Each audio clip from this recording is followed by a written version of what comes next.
Hello and welcome to this week's podcast. I'm your host, Evan Brand. I'm board certified in holistic nutrition. I'm a functional medicine practitioner. I've been working with people for the last decade, helping to resolve the root causes of their health issues. After my own struggles with IBS throughout my 20s, I had mood issues, I had gut issues, I had skin issues, you name it. I've been through it all.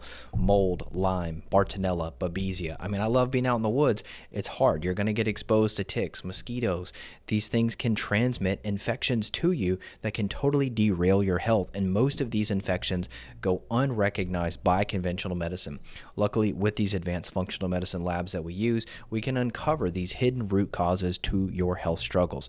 I work with children of all ages. I've seen 6-month-old babies off the chart with mold. I've seen 11-year-old kids suffering from ADD, ADHD. They can't focus in school. They're having digestive problems. I see women in their 20s that are having fertility problems. I see men in their 50s having erectile issues and chronic fatigue problems. So I see it from literally birth until the very, very end. And I'm super honored and blessed to be able to help so many people around the globe. Lost count, but thousands and thousands of cases now. Over 30 million downloads. We crossed the 30 million download mark of the podcast. So here we are 12 years in. So thank you so much for being part of this. I'm just very grateful for the opportunity to give you this information. Today we're interviewing JW Biava. He's a friend of mine who owns Immunolytics, which is a very, very good mold testing company. They use Petri dishes and they have other testing methodologies as well. This is a cheap and effective way to get a really good overview of your environment. They can give you a health score where they show you specifically what is growing and how much is growing in your environment. I consider this a critical tool for anyone that wants to be healthy and a high performer. Your home, your office, your school, your car, if you're a pilot, your airplane maybe, like literally, you can test these environments and determine what is there. Now, I just got off the call with a woman. She sent me some crazy photos this morning of just full body hives. She has every symptom of histamine intolerance and mast cell activation in the book. Her diet's extremely limited. She's reacting to everything. She's flaring up and she has no idea what's going on. She's noticing that a Zyrtec is helping her. And so when we see these crazy issues, 20, 30, 40 symptoms long, typically, it's going to be a mold problem driving mast cell activation. And that was a huge part of my story. So please don't ignore water leaks, water damage, musty homes, musty basements, floods that have happened. You have to be crazy about your environment's air quality. If you're not, you're going to suffer. The mold weakens the immune system and allows bad bacteria to thrive. Those bad bacteria affect your brain chemistry. You end up with depression and anxiety. It affects the mitochondria. You end up with chronic fatigue, infertility, potentially birth defects, miscarriages, and many other problems. Men and women are affected in different ways. And so please don't ignore this. If you've had weird symptoms and the specialist can't even figure you out, we have to look deeper. I'd love the opportunity to help you on a one-on-one basis in my functional medicine practice. You can go to evanbrand.com and you can look at the clinical information so I can help you out and get the proper lab testing done. We work with clients worldwide. I went from an Australia client to Dubai to Canada to United States. So I literally work in every corner of the globe helping these people, anybody from stay-at-home moms to yoga teachers to pilots and executives and attorneys and everyone who's suffering. Everyone wants to have their brain working so that they can be the best version of themselves, and I'd love the opportunity to help you do that. And then also betterbellycourse.com. That is my functional medicine training course. I have several. You can look at all of those. We have Heal My Fatigue. That is a chronic fatigue course. We have a Long Haul Warriors course for those that got the injection or had the virus and feel like they never fully recovered. Hint, hint, study out of Africa said 50% of people, estimated 50% of people have long haul syndrome, meaning they never fully recovered from the virus, myself included. I think I still have a little bit of lingering issues that I'm trying to slowly integrate different protocols and get all this stuff laid out on paper to figure out what's working and what's not. Hopefully you've checked out my interviews with Dr. Pierre Corey on the subject of that. And then auraroots.com, that is my professional supplement line. We use a lot of those products and we use other professional brands as needed in the practice to help people. But just as a listener and a follower of the show, you are more than welcome to get access to those products on your own. So if you're a student of Better Belly or the other courses, you'll see protocols. I show you exactly what to do, how to do it, and what to take. You can access those products on your own, or if you're just somebody who wants to check it out, our electrolytes, that's the hydration essentials, that's our bestseller. Feel free to get some of that. I got a couple other things here that I'll show you. The electrolytes are out in the other room, but my GABA chewables, it is an incredible bestseller. We make this from probiotics, so this is not a synthetic GABA. Synthetic GABA is actually too small to cross the blood-brain barrier, but this natural GABA can hit within 5-10 minutes. It's a great stress and anxiety relief. We use it for sleep. We use it for headaches. We use it for all sorts of things. So if you just want life to feel a little less chaotic, the GABA chewables is an amazing product. The woman who's having all the hives and the mast cell activation, she's going to do amazing with our histamine and mast cell support. This has Perea leaf, which may act as a natural H1 blocker. So she's going to do amazing once we get her rolling on the histamine and mast cell support. So if you have a lot of food sensitivities, food reactions, rashes, you're not really sure what's happening, histamine mast cell support could be a game changer. It's not a cure-all, but it's a great remedy while we're waiting on finding the root causes. The Pure Digest, it's a bestseller. This is one of the best. It's a big bottle too. You get 180 capsules. This is an HCl and enzyme blend, including ox bile, to help you break down your fats, break down your meals. So if you're eating animal-based, you're eating good quality meats, which I hope you're doing, I want you to take those enzymes with your meals. If you're over age 30 especially, you're going to benefit way more. And then our grass-fed beef organs complex, which we have a new label to, which is even prettier than this one, but we have grass-fed beef organs. And my friend Dr. Paul Saladino, you've seen my appearances on his podcast 2 or 3 times. We talk a lot about the benefits and the micronutrients you're getting from organs. We actually took a approach where we doubled it. So in Paul's formula, he has 500 milligram, and we actually put 1 gram of grass-fed liver. So you've got liver and heart and other organs in there. So that's just a little bit of a stack for you, but feel free to study the microbiome support formulas, the probiotic formulas, and our bestseller electrolytes. That is the hydration essentials. That's going to keep your bowels moving. I had a client earlier, a female, she's only pooping once or twice a week. I'm like, this is crazy. So we got her on the electrolytes, 1 to 3 scoops per day. I just told her, keep taking it, keep drinking it until you're going every day. We have to have daily bowel movements or you're not going to feel well.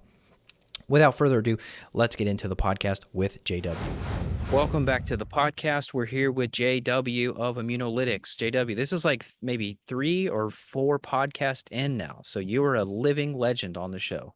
Yeah, that sounds great. I'm glad to be here. Yeah. All right. So we got a bunch of questions. We're going to get to those shortly. But first, what's going on in your world? You guys are testing bacteria now. You've been testing mold using Petri dishes Mhm. for what, 2 decades, 3 decades? How long now? Easily, yeah. So just commercially, at least 20 years, but it's been a little longer ever since I was a kid. My first bioremediation project when I was 16 years old essentially used the same type of plate. So it's not new technology, it's just the way we implement it. That's cool. Okay. And then now you're doing bacteria. What's the deal with bacteria? Yeah, well, so we've always known that mold is like the atom bomb of indoor air quality. It creates the worst destruction and the most widespread destruction. But there's other biologic threats. So what we're trying to do is use as large of a fishing net as possible to evaluate environments. We're concerned with the environmental hygiene, just kind of like personal hygiene, making sure that your environments are clean. And a lot of the mold world, they're really focused on water damaged building materials, which is absolutely a huge problem. But there's a lot of contributing factors that could make you sick within an environment. And of course, bacteria is one. Most people think of it in regards to infection, which is the big one, Staph aureus or whatever it may be. But it also can create the same type autoimmune symptoms that we see from mold. And so, looking at bacteria, knowing they produce endotoxins, we just thought we better focus on that and add it as a complementary service to our mold test kit. That's cool. Okay. So if I do like 5 plates now, it's actually going to be, you said it's a different agar on the Mhm. Petri dish. So Yep, can I different. do like a combo then? Can I do like, let's say if I wanted to do, I don't know, 3 and 3, 4 and 4, I could do 4 mold, 4 bacteria. Absolutely. So we started with a quick check plus kit, which is 5 mold plates and 3 bacteria plates and 1 swab, because we want to look at the dust or potential sources of mold, but really focus on the mold and just add bacteria as just another glimpse into your environment. Okay. And so bacteria, I mean, when I think bacteria, I think, okay, somebody had explosive diarrhea and they just destroyed their bathroom. That's bacteria. I mean, is that right? Or where's bacteria coming from? Sure. So, the obvious one that pretty much no one can argue about is any type of black water event. So we get sewage backups into our house, or if we have flooding, you essentially have to assume flooding contains fecal matter because you never know what's washing in. Those are the obvious ones. Of course, if you look at biofilm, like in sink drains or shower drains, that's full of a toxic soup of this microbial contamination, mold and bacteria. So what we want to do is minimize any of these foreign actors that really shouldn't be in our environment so that we don't expose ourselves and potentially get an infection or just suffer these autoimmune type symptoms from the exposure. Weird. Okay. So do you have any case studies, any examples of a family that was affected specifically by bacteria, maybe bacteria and or mold, and just how that affected them? Yeah, well, we don't have a whole lot of case studies on this other than our personal look at it, but we have numerous cases. I mean, the most common is you've got teenagers that maybe aren't bathing as often as they should be, and their rooms show real high levels of bacteria or from certain pets. They're contaminating the environment, so you're not picking that up on the mold test kit, but we're seeing it on the bacteria test kit. And so we're able to address those issues and lower the levels. Now, can I say that directly that has improved health or has prevented this or prevented that? No. But this has been used in hospitals for over 80 years. This is how they monitor environments to assure that the infectious agents aren't higher than their threshold. So we basically instituted those same hospital limits so you can evaluate your environment and kind of see where you fall. So that's the overall thinking of it. It's not a new test. It's been around forever. It's just a quick screen to give you a biologic indication. That's cool. So y'all funky teenagers, that's that's what that smell is when you Yeah, smell that those and dirty sheets. sure, diaper genies and humidifiers. Those are two more problems that really contribute a lot of bacteria. Nasty. Those things are nasty. It's like, okay, let's come up with a technology that's so good that we're going to literally just allow you to have a pile of crap Yeah, in your house in constantly. your Yeah. house. Oh my God. Yeah, and then humidifiers, obviously that's a disaster. We've done shows on dehumidification many times. You know, I love my whole house dehumidifiers, which actually, did I tell you about that? That dehumidifier deal? Tell me, I don't know. Dude, that was scary. Okay, so we we were tripping a breaker. I'm like, weird. Okay, we're tripping a breaker, get the electrician over, and he's looking at it. He can't figure it out either. And he's like, well, maybe this breaker here is too sensitive. We're going to swap it out for the single arc instead of the double arc. I'm like, okay, sounds good enough to me. Well, that's not a good idea because more sensitive breaker is a good thing. And so because we put the sensitive breaker in, that wasn't killing the breaker like it should. And there was apparently a cable on top of the compressor inside of the dehumidifier box that was just melting away. And because all your ductwork is connected to that, within like 10 seconds of that thing melting, the whole house smells like it's just burning up. I'm like, Sure. and so luckily we caught it quick. I ran up there, we took it apart, opened it up, and I saw the melted cable. Luckily it was covered under warranty, so thank you for that. That's a Santa Fe product. I think they're out of Wisconsin. I don't know why they're called Santa Fe when they're not out of Santa Fe, but anyway. So they warranted it, and now we're good. Now we're back in business, but uh, dehumidification is an important part. Let's talk about that briefly. We'll get to questions soon, but let's talk about dehumidification just in general because one question I get from a lot of people is, okay, I know excess humidity is bad, Evan. You talk about this all the time, but I still want to open up my windows. I still want to open up my doors. Isn't fresh air good because of off-gassing and VOCs and furniture and carpets? Like, aren't I supposed to open my windows? Yeah, it's a great question. And, if we really were able to kind of introduce this advanced topic of water activity, that's the water that's available for bacteria or mold to grow. And so just like honey has some water in it, but it's bound up, and so it doesn't spoil when you leave it on your shelf, the same kind of goes for the building materials. So introducing humidity for a short period of time may be fine, but that humidity exists for long enough and those microbes begin to grow, and that's where it's a problem. So you really want to control the humidity in your house long term. If you have short bouts of high humidity, that's understandable, like when you're in the shower, but you want to consistently keep that humidity low so that you don't have that microbial growth. I did a video about the shower the other day. I showed off the hygrometer. Those videos always go somewhat viral, which is fun. Educating people about hygrometers. They think it's like this crazy technology. It's just it's like $6. And anyway, I was showing how just in a short shower, you can get up to 70, 75%. Now, that's with the exhaust fan running, and then it'll run for 10 minutes or so and get back down into the mid 50s. Now, what do you say about people that are doing hot showers every day? You've got to the point where if you've got a window in or near or around the shower, that thing's fogged up, and you're doing this daily. Can that become a problem? Yeah, absolutely. Yeah. So you just got to see how much, well, just imagine how much drywall is absorbing. And so if you have a quick blip of humidity, there's not enough time for that water really penetrate into the drywall. And that's where the mold's really going to grow is on the paper backing of the drywall or the wood inside of the wall. So if it's just high humidity that's on the surface and gone in a few minutes, it's really not that big of a deal. But if you keep that humidity up high long enough, it's a problem.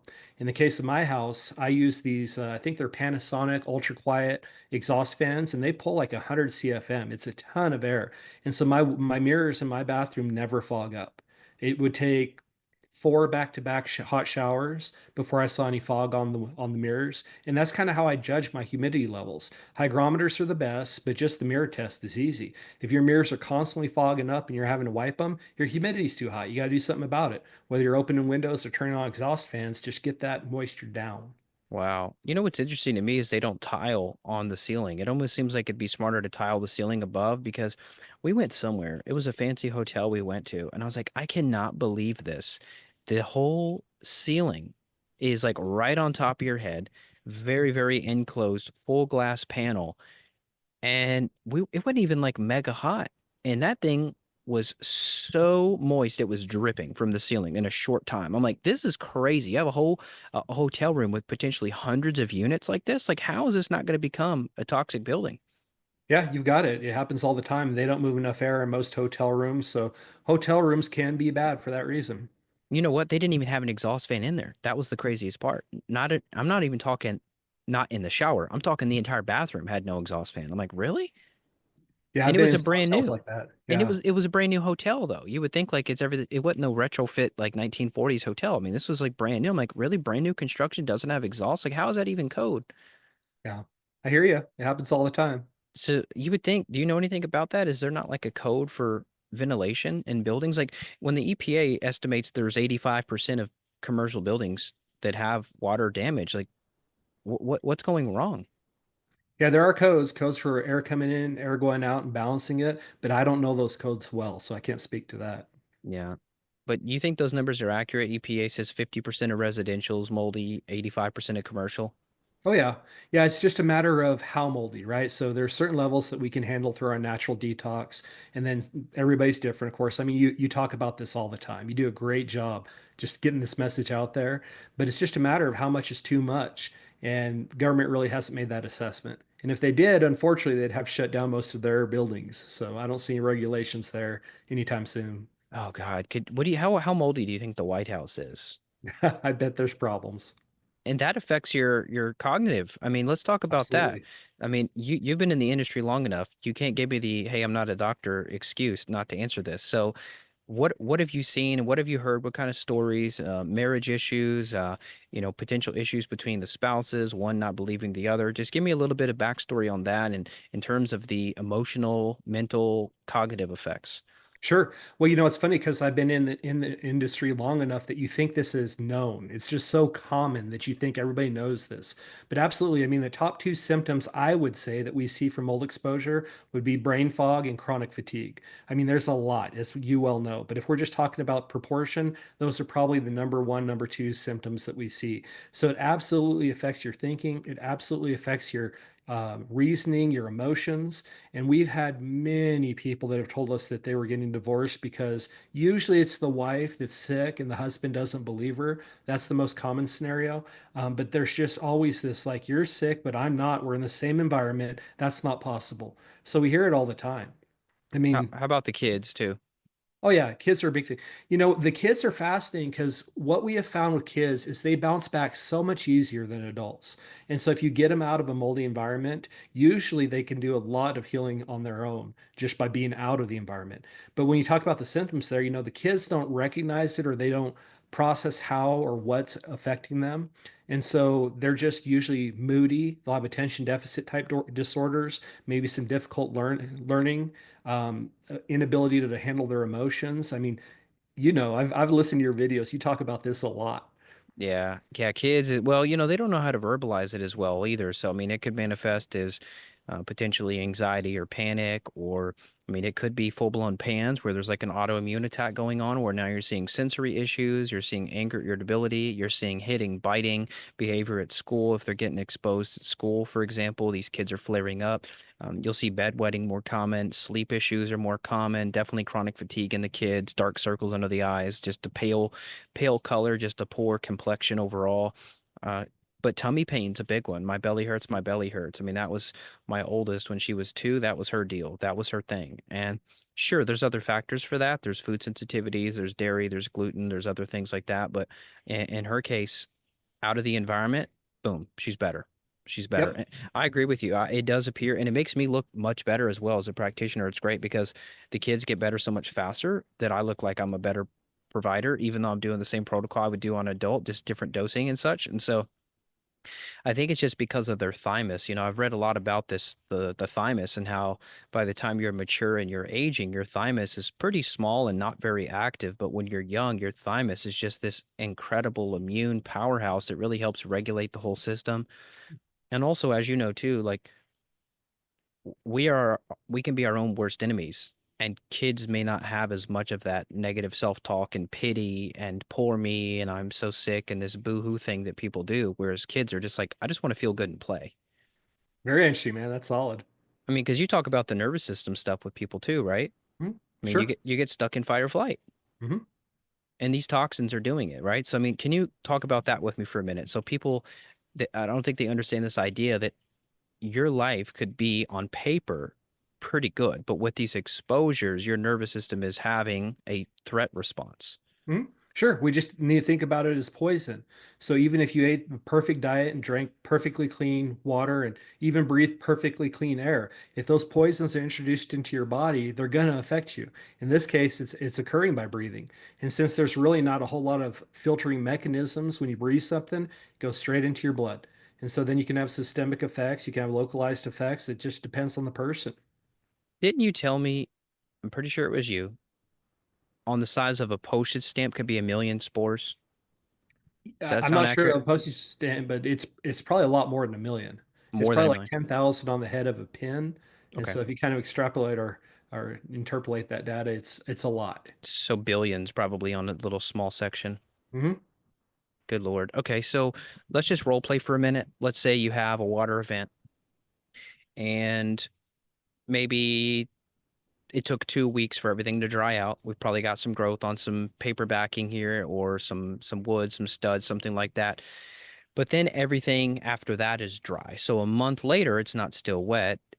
Everything's dried up. Maybe you're down to 10% if you probed it with a moisture meter. Everything's pretty dry. Then what? Like what is the problem then compared Sure. to the acute?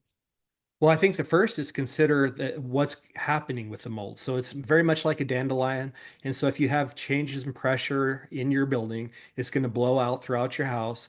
Mold's going to travel just like dust does. So wherever you see accumulation of dust, that's how mold would accumulate too. And then any type of mechanical activity or changes in ventilation gets it up in the air and then you breathe it.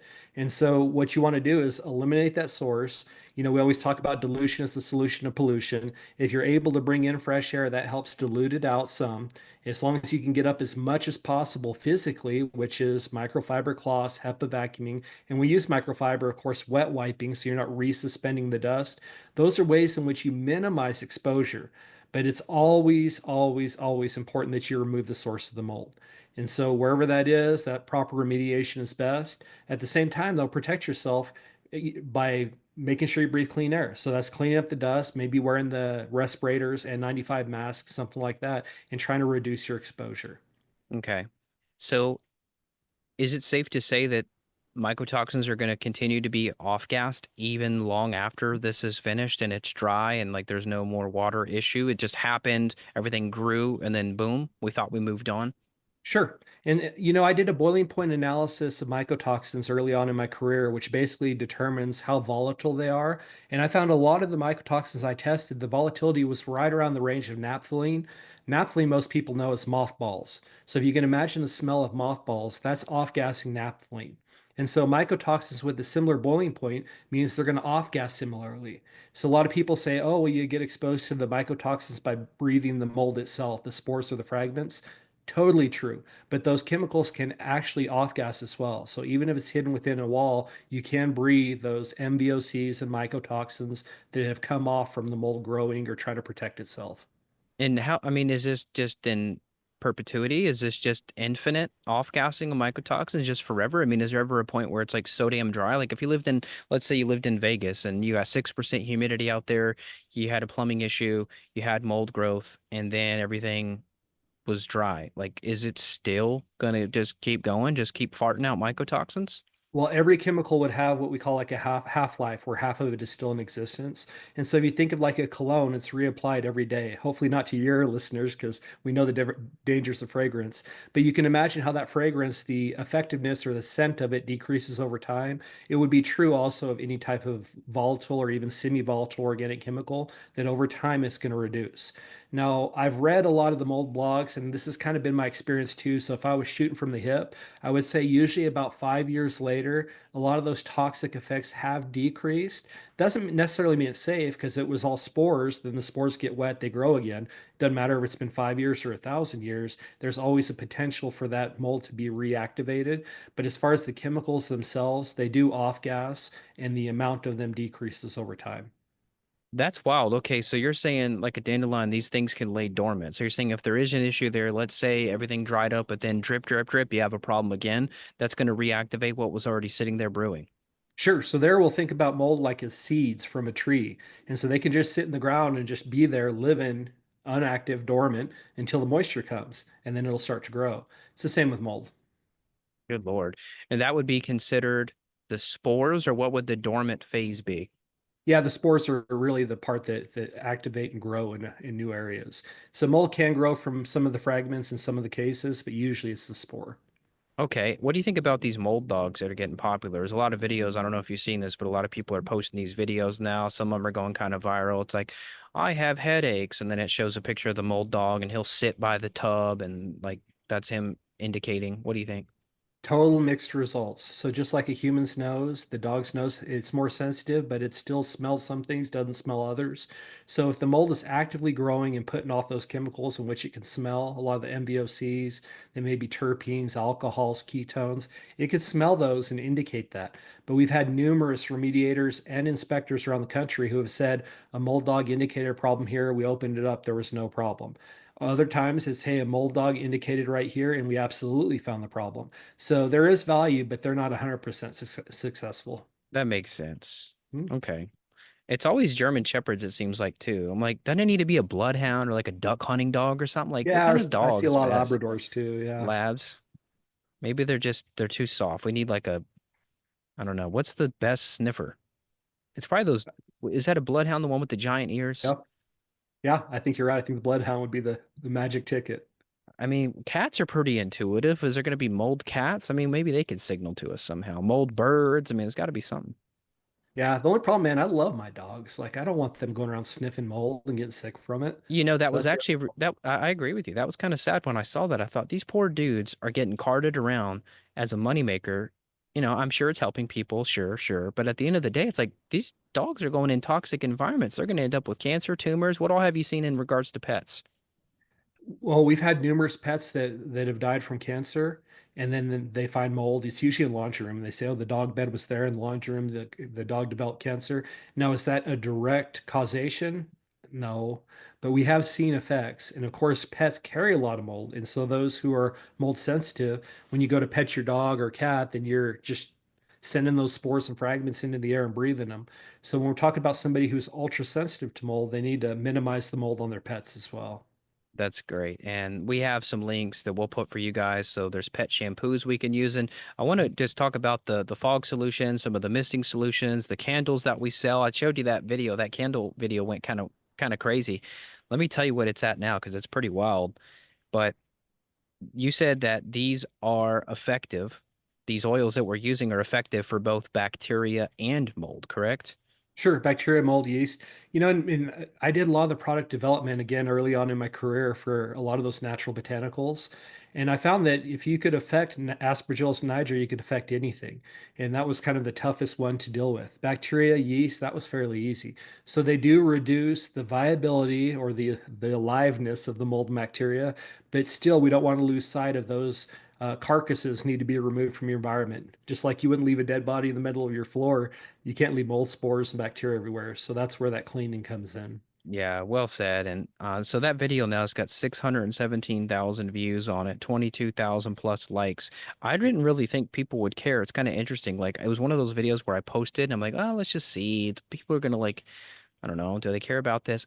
They went crazy for it. And so we sold out a bunch. And so I'm happy to know that we're seeing good results even in people that are very sensitive, even if they can't fix everything right now. That is at least buying them some time. So I just want to call out like in these situations where you know how it is, you get these huge novels and it's like, oh my God, my plumber and this and the pipes and the mold and the what do I do?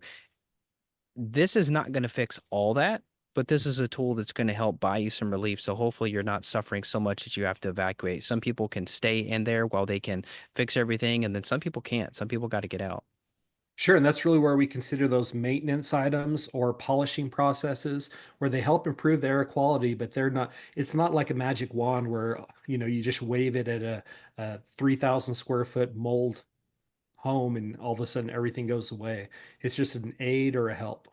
Could you just talk briefly about the comparison between like misting, doing wet mist solution with oils versus the dry fog, just in terms of penetration or potency or Sure. And there's one important point I'd like to make on that too is that, a lot of our clients are multiple chemical sensitive, just as I'm sure yours are. And a yeah. lot of that is started by the mold. So they go to use some of these essential oils and they put off so many VOCs that it actually sets off their chemical sensitivity. So what you're talking about, these other products aren't actually essential oils, they're citrus seed extracts. And so that seems to not have as much effect on people who are chemically sensitive. So it works pretty well for them, to try and lower the levels of mold, bacteria, yeast without setting off their chemical sensitivities. So I No. wanted to make that point, but again, ask your question again because I already forgot it. No, that's important. I'm glad you did because I actually did get a lot of comments like that. I mean, I was trying to keep up. There's literally 17,000 comments on that candle video, and so I was trying to keep up with as much as I can. And a lot of people are like, well, why can't I just use Young Living? Just tell me what the ratios are. You know, it's lime, it's lemon. I've got those on hand. I'm just going to diffuse my essential oils. It's not the same thing. No, it's not. Those are leaves primarily, correct? On the essential oil side, they're going to be leaves versus these are going to be seeds. Yeah, I don't really know the extraction process and what Okay. they go after for each oil, but yeah, it is different. I've seen them. If you look on the bottle of like a typical essential oil, it's going to be like a lime leaf. I mean, it could be from the fruit as well, but those, as you mentioned, those are way more fragrant. And I experienced that. Just guess it was probably maybe 6 years ago now. I remember trying to diffuse actual essential oils, and they were way too strong. Hmm. Yeah, we find Versus that all the time. versus in the fogging solution, like there's a mild hint of it, but it's pleasant. It's not overpowering at all. Like your average person wouldn't go in there and think it smells like citrus. Sure. And we see that too with there's a product called Benefact that are probably a lot of your listeners are used to or familiar with, and that is a thyme oil. And the reason that product really was developed is because that oil is on the generally regarded as safe list that EPA has. And so since it's on that list, it doesn't have to have any EPA pesticide registration. It could just be taken through as a natural product. But we've had numerous clients that can never go back in their house after that's been administered Yeah. because that smell is so strong. And so, yeah, you have to be careful on what you introduce in your home. The Benefect is potent. Yeah. That stuff's way too strong. I didn't react good to it. Yeah, All me right, either. let's hit some of these questions here. So I appreciate you guys commenting on the little Instagram post here. You could check it out there, Mr. Evan Brand. You could check it out when we publish this too. If we put a clip there, we'll have you guys add more comments, more questions. If you have follow-up stuff for JW, he's always awesome about helping us. Okay, so let's have some fun. Here's a question here. Yvonne asks, can a home get contaminated just by cross-contamination by another home? Oh, absolutely. Yeah, if you think about your indoor environment, anything you bring into it can be a problem. I think of one of our local clients here who she was doing real well in her house after we helped her get it fixed, but she's a super sensitive person when it comes to mold. And she went to an estate sale and bought some real nice antique pieces, brought them into her house, symptoms came up. And she said, I don't think it could be these, could it? And we went in and just swabbed each of those items, and they were loaded with chaetomium and cladosporum. So she absolutely re-exposed herself by bringing items in. It's often far worse if they're fabric, right? Because the fabric holds on to that stuff. So hard non-porous items, if you are going to bring them in, if they're old, potential to be moldy, then wipe them down before you bring them in. I mean, preferably don't bring anything in that you don't know. But if you're going to bring it in, you could just wipe it down. Fabric goods like couches or beds, those are different. You have to be much more careful with them.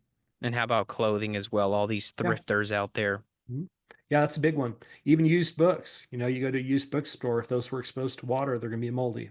Oh God, man, I tell you, that's probably one of the worst places I've ever been is like a used bookstore. I mean, that place for me is like you might as well just drink 20 shots of tequila. You're gonna feel the same. Like the cognitive effects of being around that amount. It's crazy too as a kid. I think those nasty yellow books, you just flip through the pages. Yeah. Love that smell. Yeah, even in my personal life, my wife and I were in San Francisco walking through a used bookstore. And from the time we went to the front door to about halfway through the store, she was already having symptoms from what we call her mold symptoms, which was 30 seconds to a minute. It took almost no time, which means the levels were pretty high. For me, it takes 2 or 3 days to react. I'm not as fast. So that was an indication we had to get out of that store. What happens for her? For her, it was mostly IBS, so she gets almost doubled over. So difficulty thinking was one, but the stomach issues, the IBS, that was the big one. Oh my gosh. Mhm. So all you folks out there going to your bookstores after your lunch, you're blaming it on the salad, but it's it could be the store. Could be. That's wild. Okay, so let's go a little deeper on that one. So the cross-contamination by another home. I mean, this I don't want to freak people out, but I mean, this is a reality. Like condos, apartments, townhomes. I mean, you have shared wall space. Mhm. Yeah, absolutely. Contamination can come from anywhere. Here's another one that people don't consider. They're going to move into a new home, but there's a transition period. So they put all their things into a storage unit. That storage unit really isn't temperature controlled. They don't monitor humidity, and often they're very moldy. Plus, you don't know what was in there before. They contaminate their items. They move into a new home, bring those out of storage, and they contaminate that new home. Yeah, so what you need to look for then if you're going to do that is a brand new climate controlled storage facility. Yep, ideally. God, it's crazy. Okay.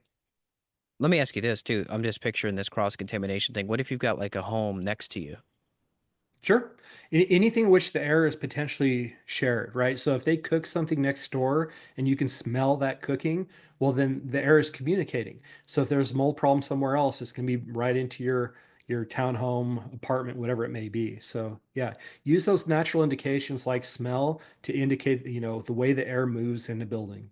You know, it's funny. I went to Mammoth Cave years ago, famous long, I think it's the longest cave. I don't think it's the biggest. I think the biggest cave is in Vietnam, but I think Mammoth Cave is the longest cave in Kentucky, which did you ever go or no? No, Okay, man, you have to go over there. I'll go with you. But it's like three, maybe 400 miles that are mapped now. I mean, I'm sure there's hundreds or thousands more, but it's at least over 300. And I didn't feel very good in there. You would think I would because it's just like rocks and moisture, but I'm like, I don't know. I mean, because you'll get a lot of breezes because there's these different channels and different tunnels of the cave. So it seemed like to me it'd be pretty pure because there's not decomposing leaf litter down there. There's not wet soil typically. It's pretty dry and sandy in most parts of the cave. But I didn't feel too good. Do you have any experience with that or caverns or anything like that?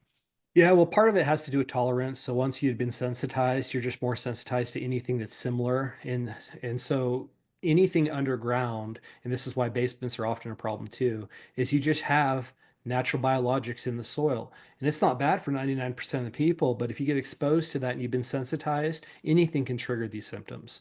And so being underground, there's just not as much natural air dilution as you would potentially like, and you have constant incoming VOCs, semi-volatiles, any type of odors coming from the soil itself. And so it can set off your sensitivities. Well, not to mention there was also like 100 people on that tour, which is why I like to go solo or with, my dad. We used to go on these private caves. That'd be the funnest because it's just you and a couple other people. But there's 100 people in there with laundry, dryer Sure. sheets, and you're just all in this cave together, just smelling their laundry. Yep. It's wild. Okay. Here's a question. Jamesy, how important is it to send in the plates versus just counting the number of spots? And she's asking to know the types of mold versus counting the number of spots. Yeah, and that's totally up to the people, right? So there's always this balance between cost and information. And you want to have the information necessary to make a good decision, but sometimes people can't afford it. So the idea of self-analysis is you can count the colonies and see if you fall within the health range you want to be in or not.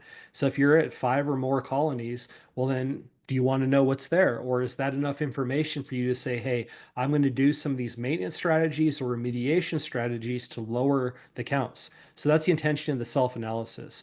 Now, when we're talking about the actual laboratory analysis, we know we're incubating under proper conditions to get the proper mold growth. We're having analysts professionally analyze these to determine what type of mold is there. And that gives us an indication of maybe what the problem is. For example, if mucor is there, that usually takes a long-term water leak of some type that's been present for a long time. If it's candida, well, it could be coming from people or pets. So there's just other indications by the genus of what the problem could be. The most valuable part of doing the lab analysis with us, though, in my opinion, is that consultation that we do, where we look at the results, we give them an idea of what could be the problem and potential next steps to take. So that's really where the best value is. Cool. Very cool. What to do with swamp coolers? Yeah, swamp coolers, that's a big one in my neck of the woods. We actually did an article series on the Immunolytics blog site about how to live with mold risks. Because I go around and say, well, swamp coolers are a ticking time bomb. They're going to eventually get you. But I have one at one of my ranch houses. It's just, it's a good way to cool. The difference is that I maintain mine every 2 weeks. So at least once every week to 10 days, I just drain all the water in it, make sure there's fresh water in there. I have a bleed off valve so that I'm constantly taking out old water and bringing in new water. And then about once every 2 to 3 weeks, I hit it with a hydrogen peroxide. I just take a 12% solution, add about a cup into the swamp cooler, and it treats all the pads. So it's possible. Of course, my family and I, we've been healed from this mold exposure for so long that our tolerance is a lot higher. And so we can handle little hits of mold. But the swamp cooler, when I maintain it like that, doesn't bother me. So again, that's just living with the mold risk, knowing your sensitivity and what you can actually handle. Mini splits, those are a problem too. Sure. Yeah, they grow mold right on the coils or on the fan. You open them up and you'll see the dust, debris, and mold right there on inside of it. So it's can be a problem. Is it possible if you fog your home and you're doing it nice and thick and you're sucking everything through your ductwork that you could actually, in a way, like clean your ducts with the oils as opposed to doing a quote duct cleaning, assuming there's not like giant chunks of drywall and stuff in there? Well, it's kind of a yes or no. So would it affect the mold to make it non-viable? Yes. Would the mold carcass still be there? Yes. Yeah. And so there's no substitute for the actual cleaning of something, whether it's the coils or the fan or whatever it may be. If you see any type of debris or dust on it, it should always be removed. It's just a maintenance item. If I leave my filters for the return vents in while I'm fogging, am I reducing the effectiveness of it? Like if I've got like a MERV 6 or something in there and I'm leaving the system, the fan on, and it's going to suck some of that through into the ducts. I mean, in theory, is it better to take the return filters out? Yeah, we always recommend taking the return filters out for that reason because some of it will adhere to the actual filter itself. Hmm. Plus, it's a good excuse to change out your filter because we typically don't do that often enough anyway. Yeah, well said. Okay. I mean, I could answer this question, but I will get your 2 cents too. What level of mold is considered harmful to health? Like, that's a can of worms right there. Who are you talking about? What's their history? Do they have Lyme Exactly. as well? Do they wear toxic laundry? Do they live in a crappy environment? Like, that's almost impossible to answer. What's your opinion? Yeah, so we've developed a health scale based on doctors who had seen numerous patients over several decades. And so that represented where they felt the limits should be for most of their patients. But we've had other doctors that say we want to use half of that range as our targets for our clients. So we've had some people in which the doctor says you've got to be on a mold plate 0 to 1 colony per mold plate. That's extremely difficult to do. It is possible, but it's very, very difficult. And so it just kind of depends on the person, their sensitivities, and where they are in the recovery process. Okay, well said. But you'd say, in general, what level of mold is considered harmful to health? You'd say a 5 or higher on your Mhm. Petri dish report. Yeah, five to eight illness is possible. 9 or above illness is likely for those who are susceptible. Okay, yeah, well said. I saw a young girl a few weeks ago. Her bedroom was like a 41, primarily Yeah. aspergillus. I'm like, good Lord. Yeah, that'll affect anybody. It doesn't matter if you're susceptible or not. Oh, good Lord. Okay. Of course, we've covered this on every other podcast, but we can give it a minute here. How does the petri dishes, the plates, compare to an ERMI? Yeah, there's no comparison. Yeah, so ERMI, it's a dust test. It looks at 36 species, whereas what we're looking at is more like 37,000 species. So we're using a much larger fishing net. Does that mean that ERMI is worthless? Absolutely not. There are molds like Stachybotrys and Chaetomium that don't grow on plates well at all. And so ERMI is good at picking those up. Those who interpret the ERMI results properly, not relying on the Hell scale, they get good, valid results from it, and they've had good, solid remediation and success stories using ERMI. So I don't discount it, but it's an expensive test. In the science world, you got to have at least 3 samples to generate any type of statistics. So if you want to have statistical confidence on your environment, you're looking at least 3 samples. Well, with ERMI, you're talking about $1,000 to do that. And most people aren't willing to spend that. They usually just take one sample throughout their house, analyze that, and they go, oh my gosh, I have a problem, or no, I don't have a problem. And it's like, well, if you do have a problem, where is it? Okay, now hire a mold inspector to come out and try and find it. So the process, although they do it well, I know a lot of guys that love it, it's a very expensive process. So it Yeah. just depends what direction you want to go. Okay. Yeah, there's also like the Emma, you got Hurts Me. I've Mhm. heard several others. So it sounds, I mean, they're all just different flavors of testing. I think if you have enough problems and you can budget it, do it all because I mean, cancer is expensive. Like one vial of chemo is like 10 grand, and these things are carcinogenic. So if it's your whole family suffering, it's really worth it to try and get as much data as you can.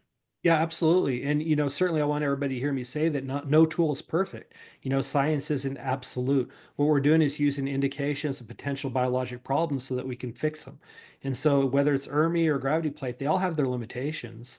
You just have to use it properly and get the best data you can. Here's a lady. Why did all of my mold plates come back empty? Not a single spot on growth in 8 plates. Super rare.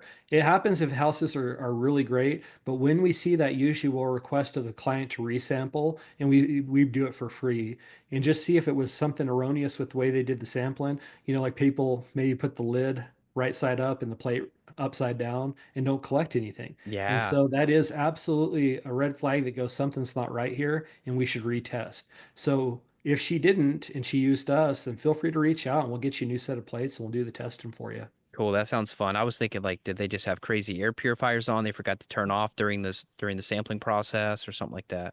Yeah, it could be, and those are questions we would need to ask. So I mean, I've got air purifiers everywhere. I did turn mine off before I did the plates, but only maybe for an hour. Is that long enough or not? Well, we suggest 6 to 24 hours is Okay. best because you just want everything to kind of equilibrate and get a Yeah. good representation what the air is without the air purifier. Okay. Okay. Any idea on how to help kids and teachers in moldy schools? Oh man, that's $1 million question because schools are bad. And so what you want to do is treat each classroom as your own space. So if the teacher is in there, whatever they can do to affect that space. If it's carpeted, you really want to get the carpet clean as often as possible to get all that nasty mold spores, fragments, bacteria that's being caught in there. If you've got an HVAC system that's constantly blowing in there, maybe you could put a filter on each register in the classroom or put in a standalone air purifier to try and help out. And then, of course, ventilate as much as possible. We talk about the use of some of these natural botanicals. They absolutely help. The problem is, if the problem is so large, they may not be enough. That's an issue. So hopefully schools are getting wiser to this, and we have a lot even here in New Mexico that are proactively looking for mold problems. Hopefully that happens. Hopefully it's getting enough buzz that the administrators will start to listen, but each teacher just has to look at their environment and see what they can do to improve that classroom. Yeah, I told you my teachers for my kids are pretty cool, so I fogged the school. But I told you Yeah. they upgraded the smoke detectors, and last time we didn't set the smoke detectors off, and then the fire truck, you hear them ripping down the road, and they were like, "Man, if you do 2 false alarms, we're gonna bill you." And so they were kind of like, "Oh, please don't." Like I had to basically stop mid fog, but I at least made some progress in the school. Yeah, it does. It helps. It didn't set off the sprinklers though. I mean, it's like, okay, here Oh, we go no. trying to do something good, and then we set off sprinklers. That'd be bad. No, the sprinklers are heat based, not smoke based, so that's why it's okay there. Okay, great. Yeah. That makes me feel better. Yep. Could you imagine trying to do something good like that and you just flood the place? Oh Oh my gosh. goodness. Whew. I don't want to think about it. All right, here's Caitlin. Signs there's mold on your subfloor, under your hardwood, or your laminate. Like, what are the signs? Yeah, uh-huh. Any Boy, signs? that's actually a super good question, and it's very tough to find that without some type of destructive testing where you cut up Mm, a little bit of the floor and look underneath it. So if you have water, you know it got below your flooring and maybe on your subfloor, you really need to look into that. Within a wall cavity, you can just take a wall check sample where you drill a 1/4 inch hole and pull a vacuum and collect a spore trap. That's very good for those interstitial spaces. But when you have a flooring right on top of a subfloor, it's very difficult to find without looking at it. So there you're going to depend on smell, you're going to depend on the error sample results, and if you have a suspicion, you need to do some destructive testing where you're pulling some floor. okay, okay. This person here, my body is reactive to chemicals and mold, but I feel overwhelmed. Where to start?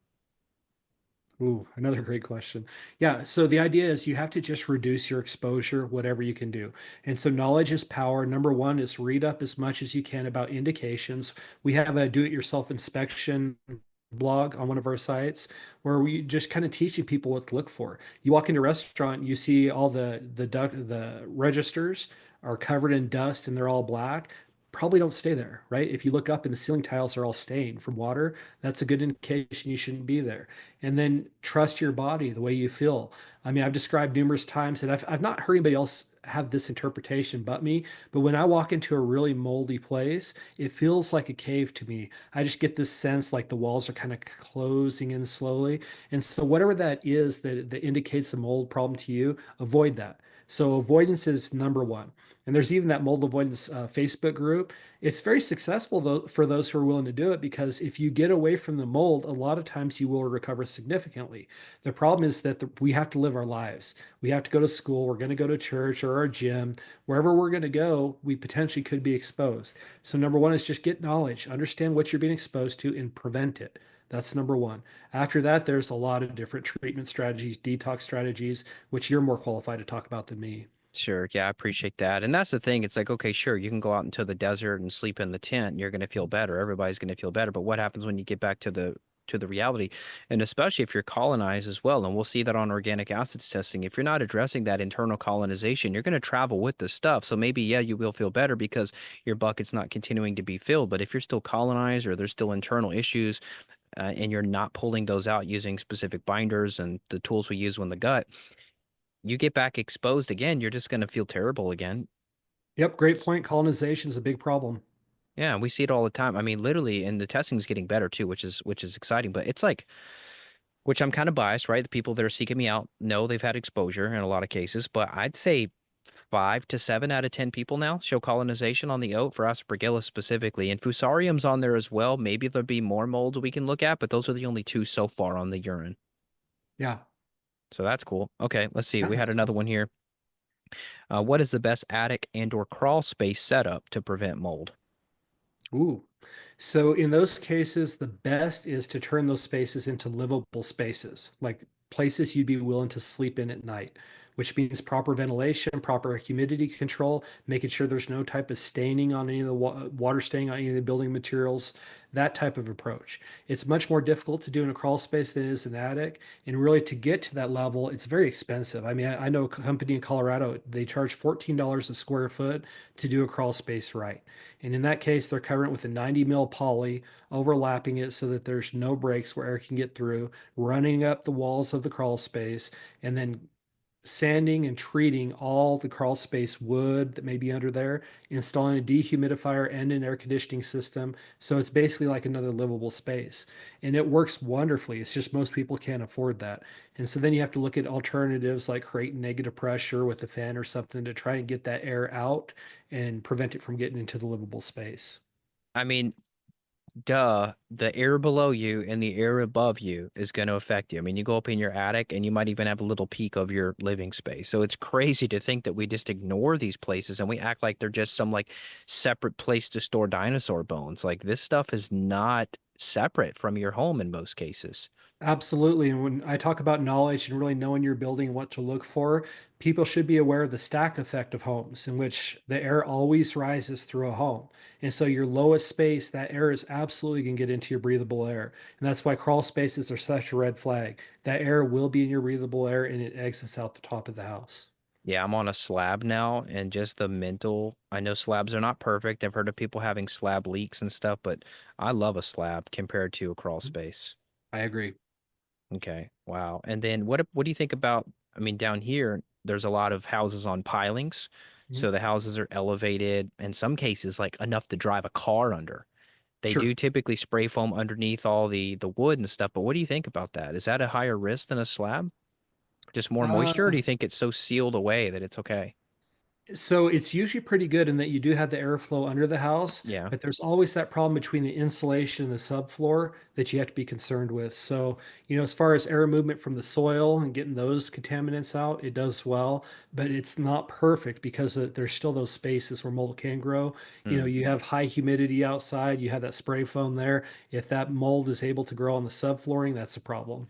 Yeah, I mean, and I've crawled under some houses and I've seen where they did a good job. I guess you would just call it we'll call it the ceiling of the subfloor under the house, but then on the edges, the wood's totally bare. And I'm like, well, isn't all that moisture and stuff going to seep right there?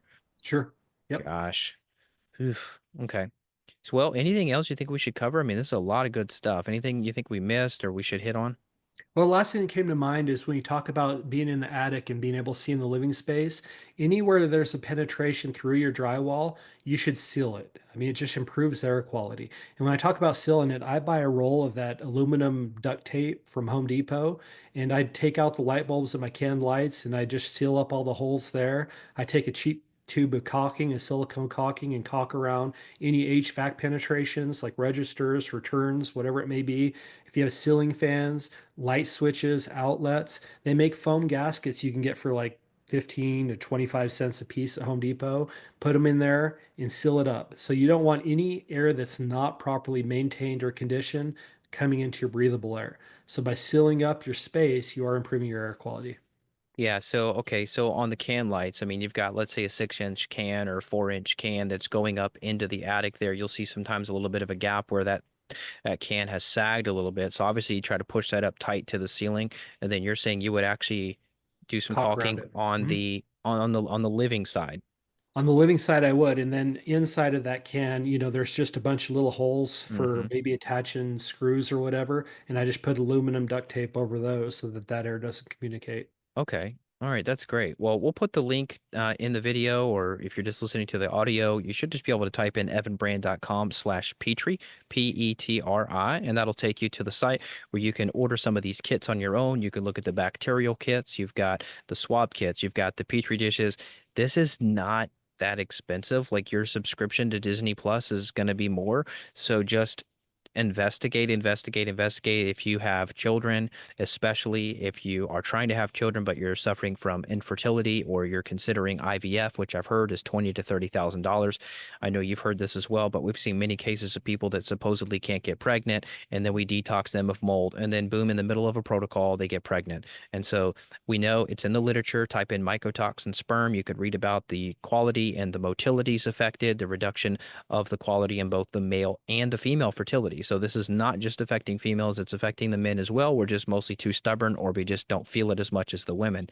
So it takes both partners to really look at this, get their body examined, get their environment examined, test your car as well. I went and test drove a car the other day just for fun. Yeah, I could smell it within 2 seconds of that air kicking on. I'm like, nope, can't do it.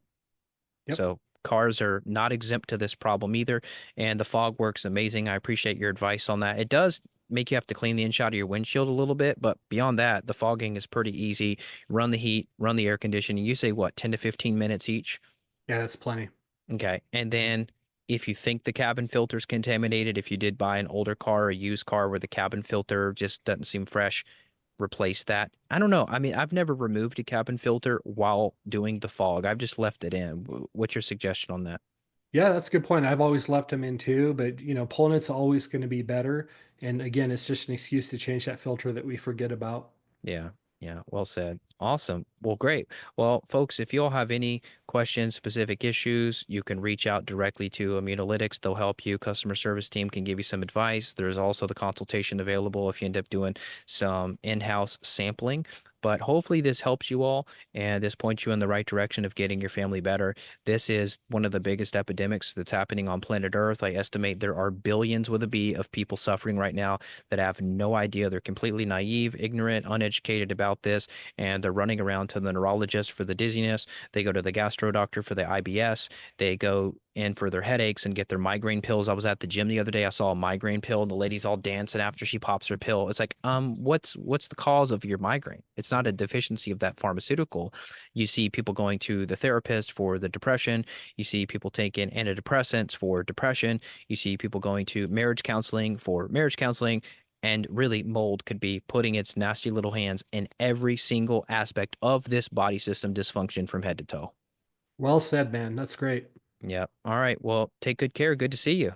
You too, Evan. Thank you. Cheers. Okay. Okay, thank you so much for tuning into this episode. As I mentioned in the beginning, I'd love for you to support your health and get better. GABA Chewable is an amazing product if you're feeling stressed, overwhelmed. Modern life is crazy. I mean, I don't know anyone who doesn't have, when I say stress and overwhelm, it's like, is there anyone who's not?